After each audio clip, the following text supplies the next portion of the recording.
No es necesario afirmar que he enloquecido, Elliot. Hay mucha gente que tiene prejuicios más extravagantes que este.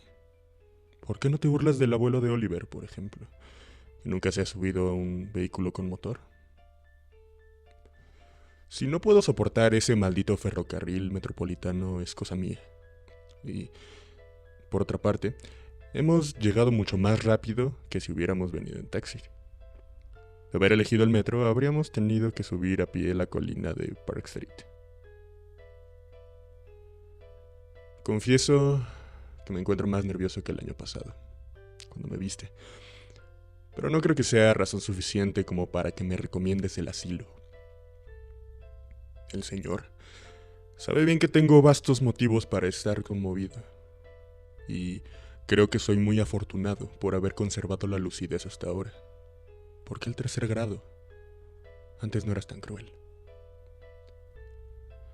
Bien, si tienes que escucharlo, no veo razón para que no lo hagas. Quizá hasta te asista el derecho a saberlo, ya que fuiste el único en escribirme. Como si fueras un pariente agraviado. Cuando te enteraste de que ya no frecuentaba el Art Club y que me mantenía distanciado de Pigman. Ahora que Pigman ya no está, de vez en cuando me doy una vuelta por el club. Pero desde ya que mis nervios no son los de antes. No sé qué ha sido de Pigman, y tampoco me gusta entregarme a las conjeturas. Pudiste sospechar que yo sabía algo importante cuando me distancié de él, y esta es la causa por la que me niego a pensar hacia dónde habrá ido. Dejemos que la policía investigue cuando pueda. No creo que sea mucho, teniendo en cuenta que todavía no sabe nada acerca de la casa que, bajo el nombre de Peters, alquiló en el North End. Tampoco estoy seguro de que yo mismo sea capaz de encontrarla otra vez. Ni siquiera de que piense en ir a encontrarla, aún a plena luz del día. Sí, quiero saber por qué la alquiló. Sobre esto puedo hablarte. Así sabrás, mucho antes de que haya concluido, por qué motivo no voy a la policía. Me obligarán a que los llevara hasta ella. Me obligarían a que los llevara hasta ella. Pero la verdad es que no podría regresar a esa casa aunque conociera el camino. Bien, por eso no puedo tomar el metro, ni bajar a sótano o bodega alguna. Y esto también te causará risa. Me pareció que podrías entender que mi distanciamiento con Pigman no se debió a las mismas razones estúpidas que produjeron la misma reacción en hombres como el Dr. Hyde, o Joe Minot, o Rosworth. El arte que se ocupa de lo morboso no me interesa en lo absoluto. Pero cuando alguien tiene la genialidad que tenía Pigman, para mí resulta un honor conocerlo, al margen de los cauces que tome su obra. Boston jamás ha contado con un pintor tan notable como Richard Upton Pigman. Lo dije desde un principio y continúo afirmándolo. También lo sostuve cuando dio a conocer aquel vampiro alimentándose. Según recordarás, por esa obra Minot dejó de saludarlo. Para engendrar obras como las de Pigman, es necesario un profundo dominio de su arte y una no menos profunda percepción de las entrañas de la naturaleza. Cualquier ilustrador de portadas está en condiciones de volcar absurdamente color sobre un papel y anunciar que nos está entregando una pesadilla, un aquelarre de brujas o un retrato del diablo. Pero solo un gran artista puede llegar a un resultado que nos impresione como verosímil y que nos aterrorice. Esto es posible porque solamente un verdadero artista puede reconocer la verdadera anatomía de lo terrible y la fisiología del miedo. Es el único que conoce el tipo exacto de líneas que despiertan los instintos adormecidos o los heredados recuerdos del miedo. Es el único capaz de rastrear los contrastes precisos del color y los efectos de luz que estimulan en su espectador el latente sentido de lo anormal. No necesito explicarte por qué un Fuseli nos produce escalofríos, mientras que la portada de una revista de fantasmas solo nos mueve la risa. Existe algo que esos seres excepcionales captan, algo que está más allá de la vida y son capaces de transmitírnoslo, aunque sea fugazmente. Es el don que distingue a Gustave Doré. Sidney Sim también lo tiene.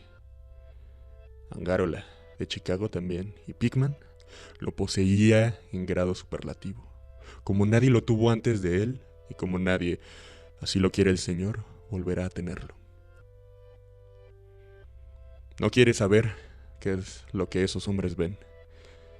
En la práctica artística se advierte una gran diferencia entre las obras que captan estos seres esenciales arrancados a la naturaleza y los productos industriales que se fabrican en un estudio.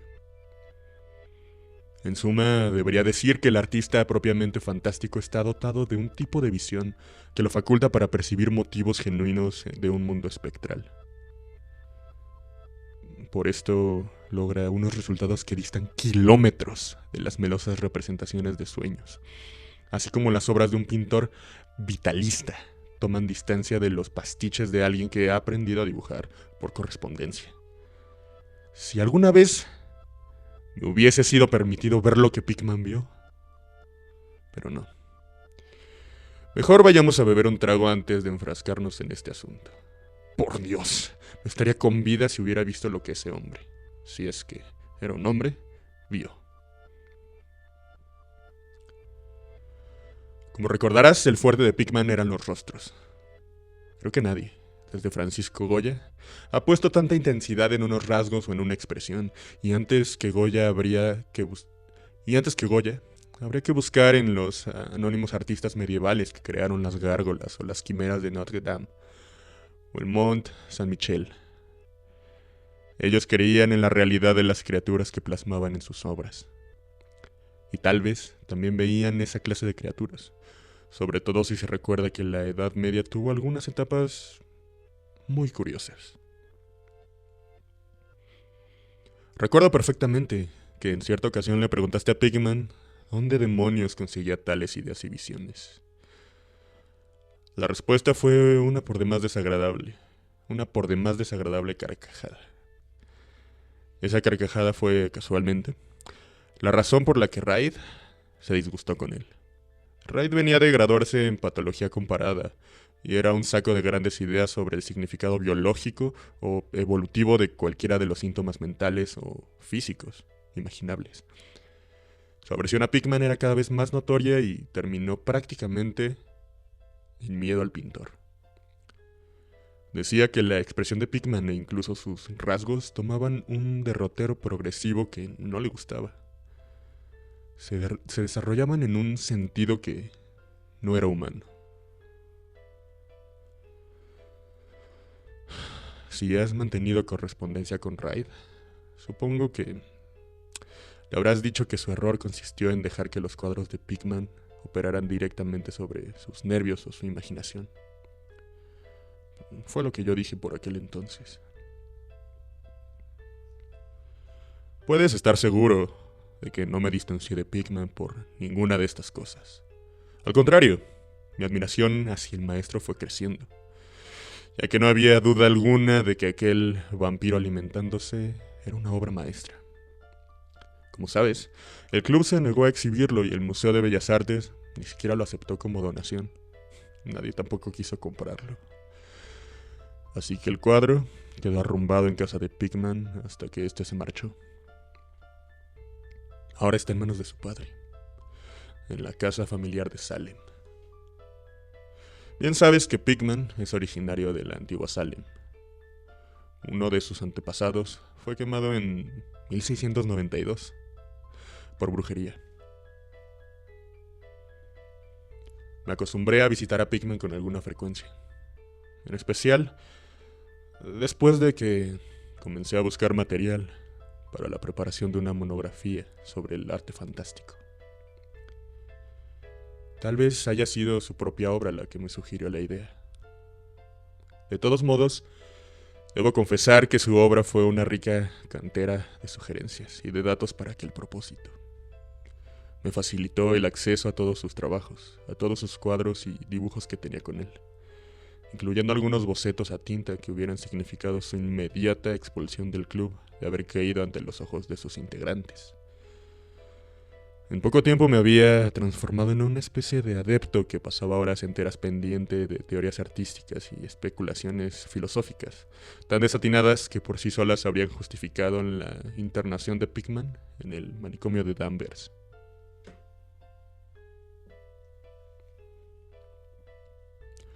El pintor se volvió muy confidencial amigo, seguramente debido tanto a mi demostrada admiración cuanto al hecho de que casi toda la gente había comenzado a rehuirlo. Una tarde me dijo que si estuviese seguro de mi discreción y de mi entereza me mostraría algo distinto a lo que yo estaba acostumbrado a ver. Algo considerablemente más perturbador que cualquiera de las piezas que tenía en su casa.